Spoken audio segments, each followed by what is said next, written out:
ဒီနေ့ချဲဘာကနန်းထိုးရင်ကောင်းမလဲမသိပါဘူးလေချဲထွက်မဲ့နေ့ဆိုတော့665တကွက်လောက်အပိုင်ဩထည့်လိုက်ဦးမယ်နော်ချဲတွေတိတ်မထိုးနဲ့တော့အဖွာလန်ထိတ်ကချရောင်းတဲ့ဒေါတုတ်ကြီးကိုဒီမနက်ပဲရဲတွေလာဖမ်းသွားပြီတဲ့အဖွာကိုလည်းရဲတွေလာဖမ်းနေအောင်မယ်ဟယ်လိုဒေါ်ဘူးတို့လားဒေါ်ဘူးတို့ရေငါ့ကို665တကွက်လောက်ထည့်ပေးစမ်းပါဟုတ်လားအဖွားရက်ကွက်ထဲမှာချဲလိုက်ထိုးနေတဲ့အစဲတန်နဲ့အဖွားကြီးမလား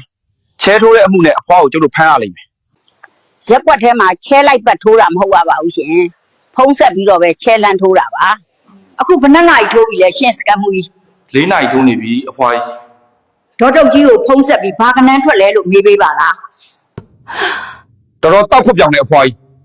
နင်းကိုဒီတလလုံးအချုပ်ခန်းထဲမှာပဲထားမယ်လုံးဝပြန်မလွတ်ပေးဘူးဒါဆိုဒီညနေချဲကနန်းက665ထွက်သွားရင်စခန်းမှုကြီးကဒေါ်တုတ်ကြီးစီမှာကျမကိုသာပစ္စံသွားထုတ်ပေးမှလားဟင်နင်းပြန်လိုက်တော့အဖွားကြီးငါနင်းကိုထိမ့်မနိုင်တော့ဘူးအတော်တက်နိုင်တယ်ကြီးပဲ